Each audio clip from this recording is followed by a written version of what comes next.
여러분, 한 주간 주님의 은혜 안에서 평안하셨죠? 이번 주에는 출애굽기 큐티가 시작되어서요. 저희가 출애굽기에 관해서 잠깐 개관을 살펴보고 그리고 오늘 본문에 대해서 같이 나누도록 하겠습니다. 네.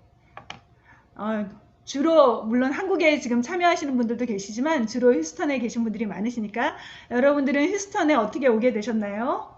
네.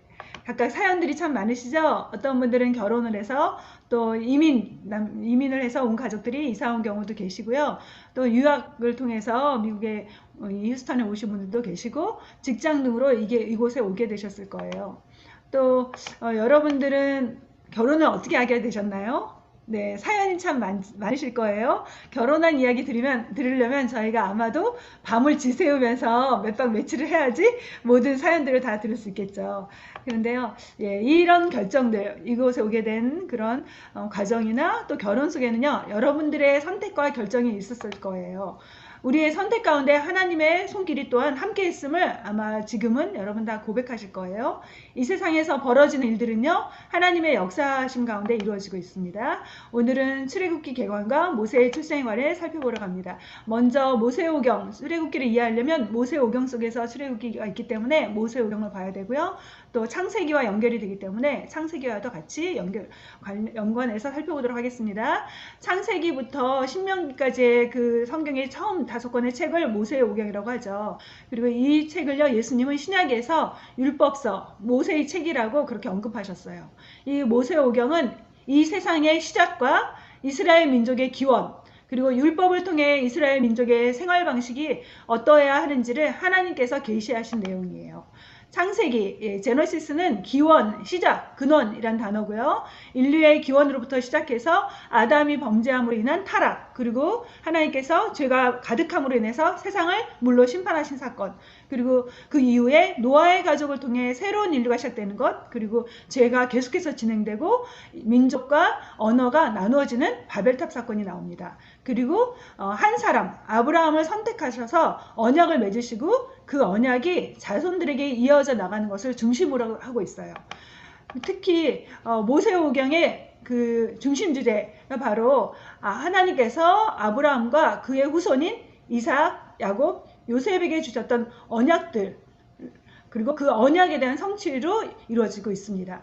창세기 12장에서 1절부터 3절, 창세기 12장 1절부터 3절, 바로 하나님께서 아브라함과 언약을 맺으시는 장면이거든요. 하나님께서 아브라함을 부르시고 이렇게 축복하시죠. 그러면서 그 언약이 모세의 오경에서는 어떻게 그 자손들을 통해서 성취되어 가는지 보여주고 있습니다. 그래서 출애굽기의 연대를 살펴보면요, 출애굽기는 창세기의 연속으로 BC 1800년대에 야곱과 그의 일가가 애굽으로 내려가죠. 예, 창세기의 끝은 바로 그 야곱의 후손들 요셉과 그 일가가 바로 그 애굽으로 내려간 것으로 해서 끝이 납니다. 그리고 출애굽기의 시작은 바로 1440년경에 바로 다시 시작이 되고 있거든요. 그래서 그 1440년경에 시내산에서 율법을 수여받을 때까지 440년간의 기간을 다루고 있습니다. 그래서 창세기의 끝과 출애굽기 사이에는요, 400년이 흐른다는 걸 기억하시면 되겠습니다. 그리고 출애굽기의 저자는 잘 아시다시피 정통적인 그 복음주의 계열에서는 모세로 알고 있고요. 주제는 하나님의 그 사랑과 능력으로 애굽에서 구출받고 애굽을 영원히 떠나게 된 내용을 기술하고 있습니다. 그 후에 시내산에서 그 10달 동안 머물면서 율법을 받죠. 그리고 율법을 받고 성막 제작에 대한 그 하나님의 그 명령을 받아서 성막을 제작하는데요. 그 성막 제작은 바로 하나님이 그들과 함께 하시는 삶, 그리고 하나님과 교제하는 삶에 대해서 다루고 있습니다.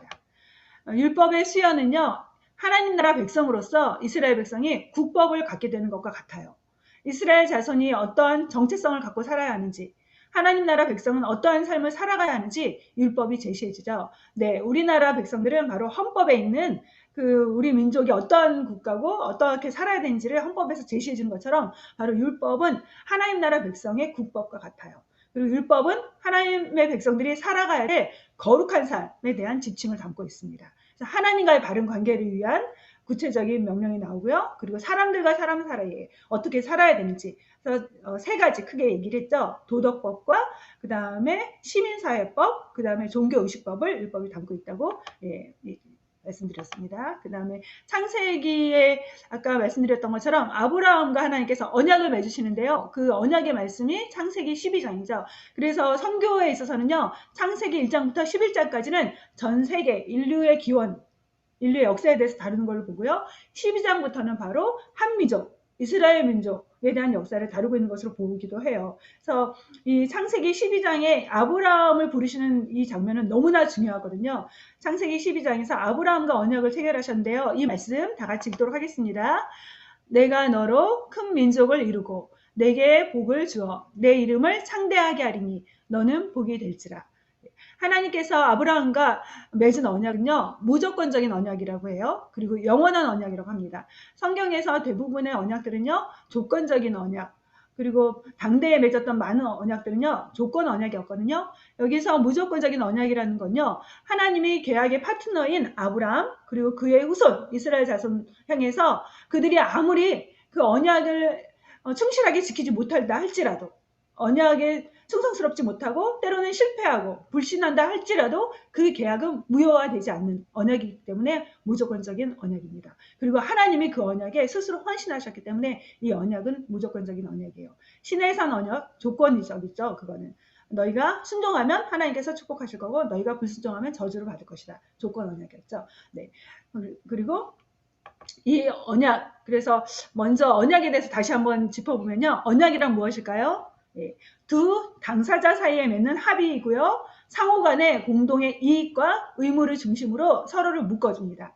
일반적으로 계약 관계에는 앞서 얘기했던 것처럼 축복과 저주의 내용이 포함되는데요. 의무를 이행하면 축복과 혜택을 받게 되고 위반하면 저주를 받게 되죠. 언약은 굉장히 신성했어요. 그리고 대단히 심각한 것이었어요. 그래서 법적인 구속력을 갖기도 합니다. 약속과는 달리 지켜도 그만, 안 지켜도 그만이 아니라 하나님께서 하나님의 존재에 이름을 걸고 아브라함과 언약을 맺으셨죠. 그 내용은 앞서 얘기했던 것처럼 자손이 번성할 거다. 그리고 약속의 땅 가나안을 차지하게 될 것이다. 땅과 백성, 자손, 하나님 나라를 이루어 가시는데 그 아브라함을 통해서 하나님을 경외하는 한 나라, 한 민족을 이루어가시겠다는 거죠. 그러면서 그 아브라함을 통해서 모든 민족의 복이 흘러가게 하시겠다라는 그 언약을 맺으셨습니다. 하나님은 아브라함과 맺은 언약을 그 이후에 창세기에서 보면요. 26장에서 다시금 이삭과 체결을 하세요. 그리고 창세기 28장에서는요. 야곱과도 맺으시죠. 창세기에 보면 아브라함에 관련된 여러 수많은 스토리들이 있죠. 이삭과 관계에 대해서도 굉장히 많은 이삭과 관계에 대해서 이야기가 나오고요. 야곱에 대해서는 상당히 많은 분량이 나와요. 그런데 중요한 건요. 하나님께서 지금 어디서 언약을 맺으시는가. 그 장이 굉장히 중요한 그 창세기를 이해하는 중요한 흐름이거든요. 그래서 여러분들이 성경책 이름이 바로 신약과 구약, 구약과 신약이죠. 구약, 옛 언약, 그 다음에 신약, 새로운 언약이죠. 구약은 율법을 중심으로 맺은 언약, 신약은 예수 그리스도를 중심으로 맺은 언약이잖아요. 그래서 이 언약의 흐름, 언약에 대한 부분을요, 굉장히 중요하게 여러분들이 노트하시면서 보시면 성경의 전체적인 그 내용을 제대로 파악할 수 있습니다. 그래서 하나님께서 바로 창세기에서 그렇게 언약을 맺으셨죠. 그리고 하나님의 그 약속의 자손인 야곱과 그의 아들들을 창세기 마지막에서는 애굽으로 이주하게 하시죠. 애굽의 종으로 팔려온 요셉은 총리가 되어서 야곱과 온 집안 식구들이 애굽에 이주하여 정착하게 하는데 커다란 역할을 감당하죠. 그렇다면 하나님께서는 하나님의 언약의 백성인 야곱과 그의 일가를 가나안 땅에 머무르지 않고 애굽으로 이주하게 하셨을까요? 네, 이 내용은 창세기랑 연결이 되는데요. 애굽의 고센 땅에서 이방 민족들에 동화되지 않고 분리된 채 하나님을 경외하는 민족을 이루기 위함이었습니다. 애굽에서의 시간은 아브라함의 자손인 이스라엘 백성들이 당대 최고의 문명 국가인 애굽 제국의 보호 아래 하나의 민족으로 번성하게 된 시간이었고요. 또한 이방 민족들로부터 분리되어 하나님을 믿는 신앙의 순수성을 유지하게 한 시간이었습니다. 네. 그 출애굽하기 전에 먼저 애굽에 들어가죠. 입애굽이라고 하는데요. 이 애굽에 들어간 이유, 가장 중요한 단어 인큐베이터거든요. 인큐베이터 효과예요. 그 애굽은 아브라함의 자손들이 하나의 민족으로 형성되기까지, 즉 스스로를 먹이고 돌볼 수 있는 상태가 되기까지 보호해주는 인큐베이터가 되어준 곳이었어요. 하나님께서 이스라엘 백성들로 하여금 애굽에 있게 하신 이유를 다시 세 가지로 정리해보면요. 첫 번째, 애굽은 이스라엘을 타민족의 공격으로부터 보호해주는 물리적인 방패막이가 되었습니다. 그리고 두 번째는요. 애굽은 가나안의 타락한 영향력으로부터 이스라엘을 분리시켜 도덕적인 순수성을 보존하는 영적인 보호막이 되었어요. 고센 땅에 살던 이스라엘은 애굽인들이 싫어하는 목축업에 종사했기 때문에 애굽인들과도 분리된 생활 속에서 하나님을 믿는 신앙을 유지할 수 있었죠. 그리고 세 번째로는요. 애굽은 이스라엘 백성을 인종적으로 순수하게 유지할 수 있도록 보장해 줬습니다.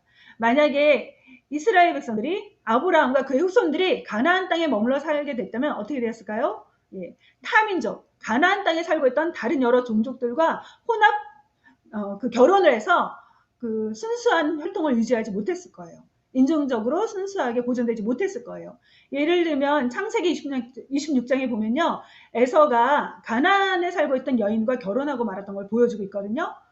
그래서 부모의 근심이 되었다라는 말씀이 나오고 있어요. 그래서 아마도 그 아브라함과 그의 후손들이 가나안 땅에 있었다면 그들은 이런 신앙적으로 그리고 인종적으로 그리고 다른 그 민족들의 그 공격을 받아서 그렇게 커다란 하나의 민족을 이루지 못했을 것이다 라고 성경은 말해줍니다.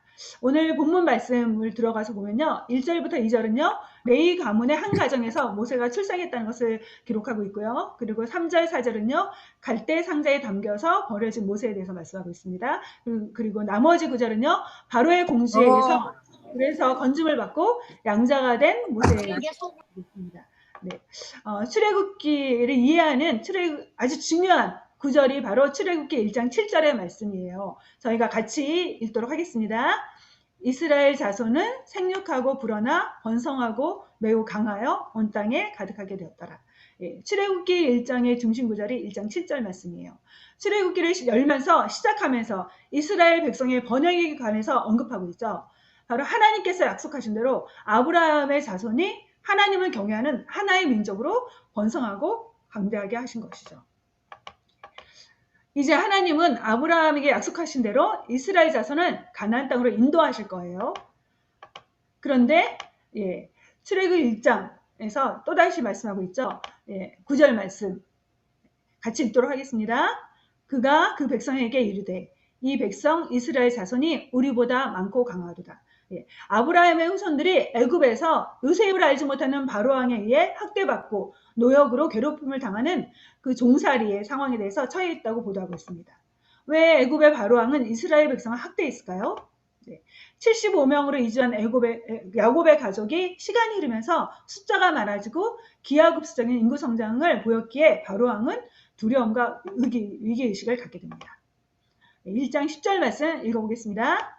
두렵건대 그들이 더 많게 되면 전쟁이 일어날 때에 우리 대적과 합하여 우리와 싸우고 이 땅에서 나갈까 하노라 하고, 바로왕은 전쟁이 일어났을 때에 이스라엘 백성이 적군과 연합하여 이집트군을 대항하고 이집트로부터 탈출해 나갈 것에 대해 위기감을 표현하고 있습니다. 이스라엘 민족의 번성이 이집트 왕국의 지속적인 안전을 유지하는 데 있어서 중요한 위험 요소로 여겨진 거죠. 또 애굽에 엄청난 노동력을 제공하는 장정, 남자들, 60만의 이스라엘의 노예들을 영구적인 노예로 삼고 싶었던 바로왕이 바로 그런 것들이 무너질까봐 계략을 세운 거죠. 네. 잘 알다시피 저희가 이집트 문명, 고대에서 아주 대단한 문명을 이루었죠. 그런데 그 문명을 이룬 데 있어서 바로 이스라엘의 노예들이 그 문명에 있어서 중요한 노동력을 제공했던 걸 우리가 알 수 있죠. 바로왕이 세웠던 그런 정책들을 살펴보면요.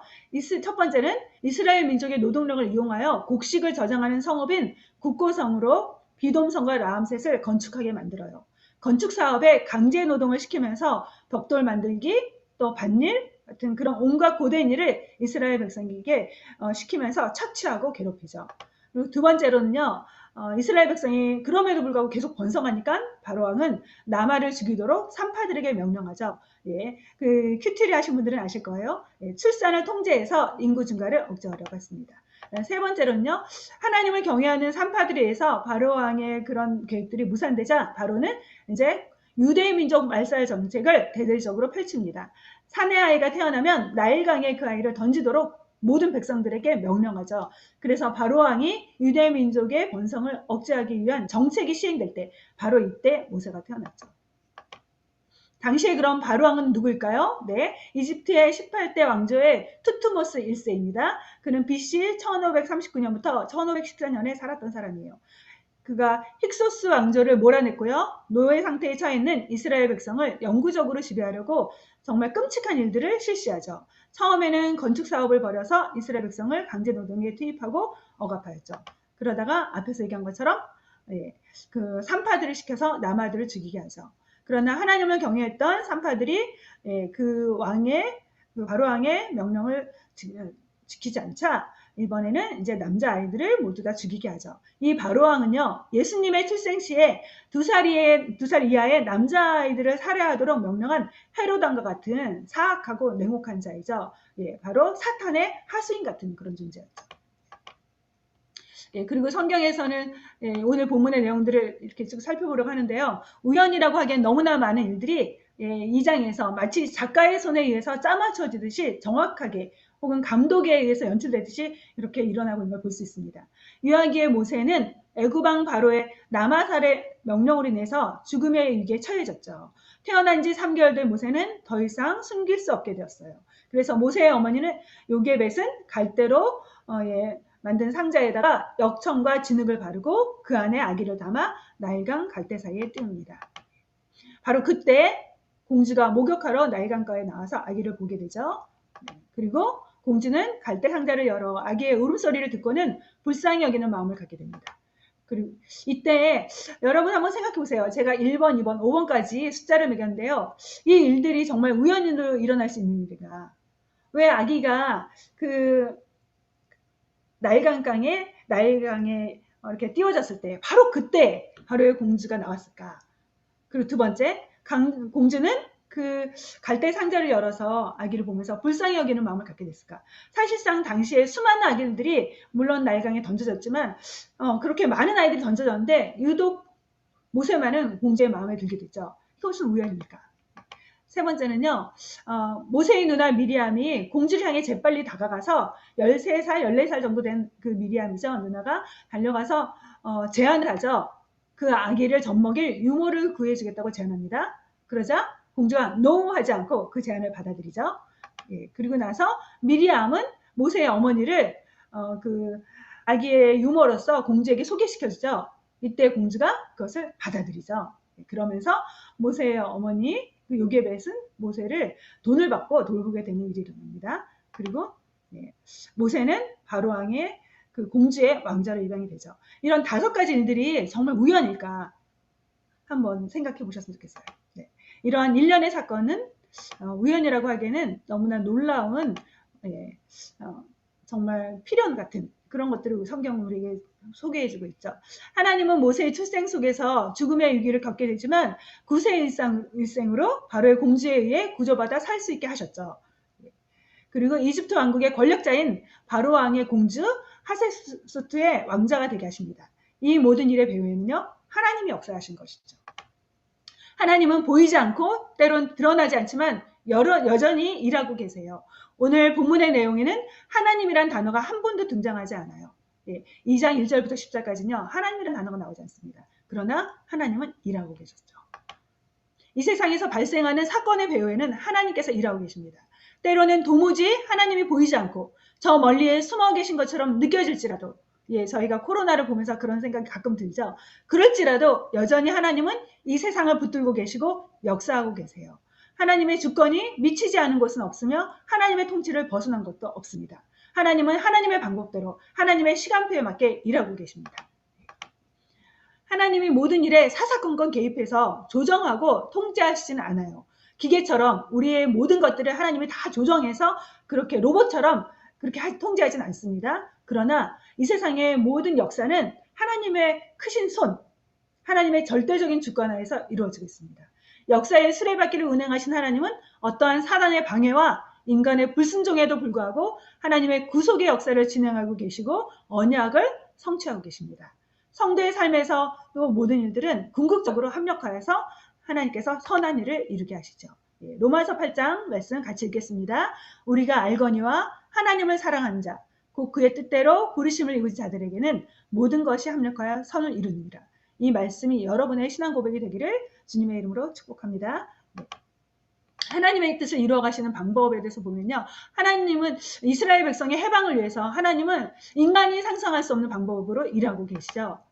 하나님의 구원의 역사를 이루는 데 있어서 레위인의 한 가정을 사용하셨고요. 또한 한 나라의 공주도 들어 사용하셨습니다. 하나님의 계획과 뜻을 이루기 위해서 하나님은 다양한 사람들과 또 환경, 여건들도 사용하시는 분이시죠.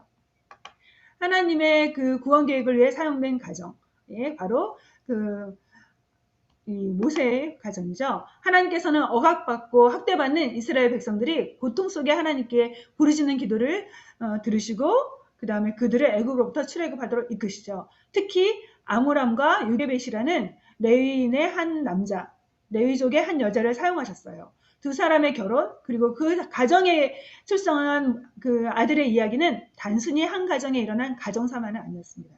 하나님은 경건한 믿음의 한 가정을 통해서 이스라엘 민족의 탈출이라는 새로운 역사를 준비하고 계셨던 것이죠. 그렇다면 모세를 향한 하나님의 계획은 무엇이었을까요? 하나님이 약속하신 이스라엘 백성의 탈출을 이끌어갈 지도자로 사용하고자 하나님이 준비하신 사람이죠. 하나님께서 모세를 강에서 건져내어 구원하신 것처럼 이스라엘 백성들도 애굽의 노예살이로부터 건져내어 구원하실 것을 복선처럼 보여주고 있습니다. 이 말씀이 떠오르는데요. 잠언 21장 1절 말씀. 왕의 마음이 여호와의 손에 있으며, 왕의 마음이 하나님의 손에 있습니다. 하나님의 뜻과 계획을 성취하기 위해 하나님은 바로의 공주를 사용하시죠.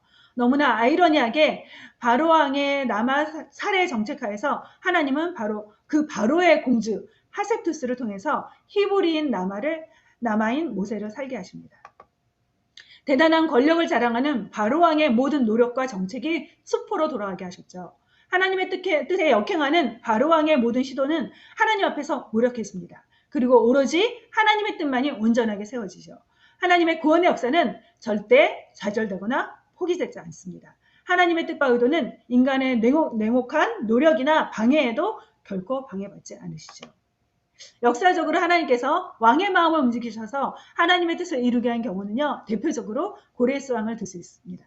하나님께서 이스라엘 백성을 포로에서 귀환하게 하기 위해 페르시아의 고레스 왕을 세우시죠. 그리고 그를 통해 이스라엘 백성이 포로 상태로부터 귀환하게 만드십니다. 하나님은 이방 나라의 왕을 통해 하나님의 백성이 정해진 시간, 즉 하나님께서 예언하신 70년의 포로 기간을 보내게 하시고 그 후에 이스라엘 백성이 고국으로 돌아오게 하셨습니다. 이스라엘의 절기 중에 불임절이 있어요. 이 절기는요. 이스라엘 민족이 하만의 계략에 의해서 몰살당할 위기 속에 왕비인 에스더를 통해서 민족이 죽음에서 벗어났던 날, 그날을 기념하는 절기예요. 에스더서에 보면은요. 하나님이란 단어가 한 번도 나타나지 않아요. 그러나 하나님은 모든 일의 뒤에서, 배후에서 일하시고 언약의 백성을 건져주셨습니다.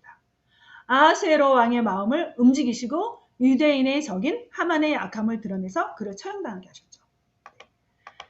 또 페르시아의 제6대 왕 아닥사스다 왕 역시 하나님의 뜻을 이루어드린 왕이에요. 그는 느헤미야와 이스라엘 백성들을 고국으로 귀환하게 만들었어요. 아닥사스다 왕은 술관원이었던 느헤미야를 총독으로 세워서 이스라엘 백성들이 3차로 유대 땅에 귀환하게 합니다. 특히 아닥사스다 왕은 이스라엘 백성이 포로로 귀환할 때 많은 물자들을 제공하고 실제적인 도움을 주었던 왕입니다. 사실상 이 모든 일은 하나님이 왕의 마음을 움직이심으로 가능한 일이었어요. 하나님은 왕의 마음까지도 주장하셔서 그의 뜻을 이루어 가시는 주권자이십니다. 하나님의 섭리로 모세는 죽음에서 살아나 바로의 공주의 아들로 입양되었죠. 이 보이지 않는 하나님의 손길, 섭리라고 말을 하고있죠. 그러면 섭리란 어떤 뜻일까요? 하나님의 전능하고 언제 어디서나 미치는 능력을 의미합니다. 하나님께서 마치 자신의 손으로 하듯이 하늘과 땅, 그리고 모든 피조물들을 여전히 보존하고 다스리는 것을 의미합니다. 이 세상에서 피어나는 모든 꽃들, 나무들, 그리고 나뭇잎새들, 그리고 때로는 비와 가뭄, 그리고 풍년과 흉년, 먹을 것과 마실 것, 그리고 우리 인간들의 건강과 질병, 때로는 가난과 부, 이 모든 것이 우연이 아니라 하나님 아버지께서 세밀하게 돌보시는 그의 손길로 돌보시기 때문에 우리에게 임한 것이다 라고 하이델베르그 대소요리 문답에서 말씀하고 있습니다. 그다음에 오늘의 두 번째 주제인데요. 하나님의 구속의 역사와 뜻을 이루는 데 있어서 요게벳은 하나님의 도구, 하나님의 통로가 되었죠. 하나님은 출애굽의 지도자 모세를 살리는 데 있어서 요게벳의 믿음의 행위를 통해서 일하셨어요. 요게벳이 아들의 죽음의 위기가 닥쳤을 때 취한 행동은 무엇이었을까요? 네, 3절 말씀 같이 읽도록 하겠습니다. 더 숨길 수 없게 되매 그를 위하여 갈대 상자를 가져다가 역청과 나무진을 칠하고 아기를 담아 나일 강가 갈대 사이에 두고 어린 아기 모세를 차마 죽음으로 내몰 수 없었던 요게벳은 갈대를 가져다가 거기에다가 갈대 상자를 가져다가 역청과 진을 발라 방수 효과를 내게 하죠. 물이 스며들어와서 아기를 위험에 처하지 못하게 하려는 그 엄마로서의 그 최선을 다하는 모습이죠. 그리고 남들이 보지 않을 때 나일강과 갈대 사이에 갈대 상자를 둡니다. 그리고 큰딸인 미리암으로 하여금 지켜보게 하죠. 요게벳은 어머니의 애끓는 사랑과 뜨거운 눈물을 흘리면서 갈대 상자에 역청을 발랐을 거예요. 그리고 아주 간절하게 마치 창자가 끊어지는 아픔 속에서 그리고 피를 토하듯이 그녀는 기도했을 것입니다. 이 아기의 생명을 지켜주시고 구원해 주시도록 하나님의 굴과 자비가 이 아들에게 임하도록 그리고 자신의 힘으로 어찌할 수 없는 그 인생 최대의 고통스러운 순간이었을 거예요. 그 순간은. 이때 모세의 엄마 요게벳은 모든 것을 포기하고 절망 속에서 아무것도 하지 않은 것은 아니었죠. 오히려 애끓는 사랑으로 갈대 상자를 준비해 그 안에 아기를 담고 나일강에 뛰었습니다. 우리도 위기와 어려움 속에서 해야 할 일이 있습니다. 아무 방법이 없어 보일 때도 할 수 있는 일이 있어요. 하나님을 신뢰하면서 하나님을 찾으면서 갈대 상자를 구해 역청을 칠하며 아기를 담는 일이죠. 그리고 하나님을 신뢰함으로 그분 손에 맡기듯이 나일강 갈대 사이에 두는 일입니다. 때로 우리는 하나님이 모든 것을 알아서 하실 테니까 아무 일도 하지 않으려고 할 수 있습니다. 물론 하나님은 우리가 아무 일 하지 않아도 하나님의 뜻을 반드시 이루세요. 그러나 하나님은 종종 우리의 순종과 믿음의 행위 속에서 일하시기를 기뻐하십니다. 모세가 없어도 그리고 모세가 홍해 바다에 지팡이를 갖다 대지 않아도 홍해는 갈라질 수 있었을 거예요. 그러나 하나님은 모세에게 홍해물에 지팡이를 갖다 대라고 하시죠. 왜 그렇게 명령하셨을까요? 네. 하나님의 역할과 우리의 역할이기 때문이죠. 하나님은 허물 많고 연약한 인간이 없어도 하나님의 절대적인 능력과 그 지혜로 원하시는 모든 일을 이루실 수 있는 분이세요. 그러나 때때로 하나님 우리를 도구로 사용하셔서 연약한 우리를 하나님의 통로로 사용하셔서 하나님의 일을 이루어 가십니다. 즉 하나님은 우리가 하나님의 역사를 이루어 드리는 데 있어서 통로가 되길 원하시죠. 이는 우리로 하여금 하나님의 크고 놀라운 역사에 쓰임받는 기쁨과 감격을 누리게 하기 위함입니다. 오병이어 사건 기억하시죠? 예, 오병이어 사건에서 예수님은 어린아이가 드린 물고기 2마리와 보리떡이 없을지라도 5,000명을 먹이실 수 있으셨어요. 그러나 예수님은 아이가 드린 오병이어를 사용하셔서 수많은 무리를 먹이시죠. 오병이어를 드린 아이가 느꼈을 기쁨과 감격이 상상이 되세요? 아마 평생토록 잊지 못할 감격의 순간으로 기억되었을 거예요. 우리가 보이는 순종과 믿음의 행동을 사용하셔서 하나님은 하나님의 일을 이루어 가십니다. 혈류증을 앓던 여인이 예수님의 옷자락을 만지지 않았다면 그 여인은 평생을 질병 속에서 저주받은 인생이라고 생각하며 신세한탄하고 눈물만 흘리며 살아가있을지도 몰라요. 그러나 믿음으로 주님 앞에 나와 옷자락을 잡았기에 고침을 받을 수 있었죠. 하나님은 우리가 믿음으로 행하길 원하시며 그런 사람을 통해서 일하세요. 우리가 믿음으로 갈대 상자를 준비해 하나님의 손에 띄우기만 한다면 하나님의 구원의 역사는 시작됩니다. 갈대 상자에 사용된 단어는요, 테베라는 히브리어예요. 노아가 만든 방주에 사용된 단어입니다. 무심판 때에 하나님의 구원은 방주 안에 있었죠. 갈대 상자에 바로 방주, 그 갈대 방주 안에 있었던 모세에게도 하나님은 구원을 베푸셨어요. 이제 우리가 하나님을 믿음으로 갈대 상자를 준비해 하나님께 띄운다면 하나님의 구원하시는 능력과 손길이 나타날 것입니다. 여러분의 삶에 문제가 있으세요? 혹시 어려움이 찾아왔습니까? 도저히 내 힘으로는 해결할 수 없는 문제들입니까? 갈대 상자를 날강 그 갈대 사이에 띄우듯이 하나님 손에 맡기도록 합시다. 하나님을 신뢰함으로 하나님의 손에 내어드립시다. 내 인생의 위기의 시간은 하나님을 향한 믿음을 구사해야 할 때예요. 문제를 움켜쥐지 마십시오. 하나님의 손에 옮겨 놓으세요. 하나님을 신뢰하는 마음으로 하나님께 올려놓으세요. 예, 그 영성의 대가인 리차드 포스터는 기도할 때 이런 행동들을 하라 그랬어요. 거룩한 상상을 하면서 기도하라고 했거든요. 그래서 그 책에 보면요, 여러분들이 문제를 하나님께 올려드릴 때 손을 뻗쳐서 기도하면서 이렇게 하나님 손에 올려드립니다. 이런 걸 상상하면서 기도하라고 했어요. 그래서 저도 가끔 정말 우리 자녀들의 문제가 있을 때 하나님 손에 이 자녀를 올려드립니다. 이 아들을 올려드립니다. 그렇게 기도를 하거든요. 여러분도 거룩한 상상력을 발휘해서 그렇게 기도할 수 있었으면 좋겠어요. 여러분들이 그 갖고 있는 문제를 마음에 품고 움켜져봤자 아무런 해결이 되지 않습니다. 마음의 근심만 더해질 뿐이죠. 마음의 아픔과 고통을 주는 문제 더미를 이제는 믿음으로 하나님 손에 하나님께 온전히 맡기기를 주님의 이름으로 축복합니다. 예, 베드로전서 5장 7절 말씀 같이 읽겠습니다. 너희 염려를 다 주께 맡기라. 이는 그가 너희를 돌보십니다. 네. 우리의 자녀들, 특별히 적용으로 우리의 자녀들을 생각해 봤으면 좋겠어요. 우리의 자녀들은 날마다 하나님을 거부하고 대적하는 세속주의의 물결 속에서 살아갑니다. 우리 아이들이 학교에서 배우는 모든 학문은요, 다 하나님을 인정하지 않는 무신론적인 관점에서 가르침을 주고 있죠. 이들이 경험하는 세상은 하나님이 없다고 외치고 있습니다. 죄악의 파도더미와 영혼의 목을 조이는 수많은 유혹들, 신앙의 위기를 몸으로 느끼며 살아가고 있습니다. 이 거친 물결 속에서 우리의 아이들의 영혼을 지키기란 쉽지 않습니다. 그러기에 어머니인 우리들이 해야 할 일이 있습니다.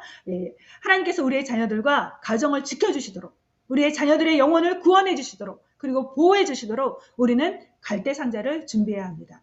하나님은 우리의 그 기도 속에서 우리가 그렇게 믿음으로 행할 때 하나님의 능력으로 일하실 것입니다. 하나님께서 일하시도록 우리의 몫인 믿음의 발걸음을 우리가 옮길 수 있기를 바랍니다. 혹시 자녀들로 인해서 어려운 마음이 있으십니까? 여러분 중에 세상에서 가장 힘든 것 중에 하나가 가장 내 마음대로 되지 않는 것 중에 하나가 바로 자녀 양육일 거예요. 우리로 하여금 낮아지고 겸손해지고 엎드리게 하도록 자녀와 남편을 주신 것 같습니다. 네. 어린 자녀들을 키우며 몸과 마음이 지치고 힘겨운 상태에 있습니까? 혹은 사춘기 자녀로 인해서 마음이 버겁습니까? 대학 보내기만 하면 마음이 편해질 줄 알았는데 주님으로부터 점점 멀어져가는 자녀들을 보면서 아픈 마음이 있으십니까? 어머니로서의 사명감을 갖고 갈대 상자를 준비하도록 합시다. 기도로 자녀들을 보호하는 갈대 상자, 말씀을 자녀들에게 심어주는 갈대 상자, 자녀들에게 평생 하나님을 경외하는 신앙교육의 습관을 형성시키는 갈대 상자를 만들어 주님께 드리도록 합시다. 그리고 이미 성인이 된 자녀들을 위해서도 기도의 갈대 상자는 여전히 필요합니다. 네, 결론입니다. 우리의 삶을 하나님의 뜻과 구원의 역사를 이루어드리는 데 있어서 통로와 도구가 되도록 내어드리길 바랍니다. 하나님은 하나님의 구원의 역사를 우리가 없을지라도 이루실 수 있는 분이세요. 그러나 우리가 믿음으로 행할 때 하나님은 우리를 도구로, 구원의 통로로 사용하실 것입니다. 요게벳이 믿음으로 행동했듯이 이제 우리도 현재 처한 상황에서 당면한 문제를 해결 불가능한 문제로만 여기지 말고 하나님이 일하시는 기회가 되도록, 그리고 구원의 역사가 나타나도록, 하나님의 구속의 역사가 이 땅에 펼쳐지도록 믿음의 걸음을 취하도록 하기를 주님의 이름으로 축복합니다. 같이 기도하도록 하겠습니다.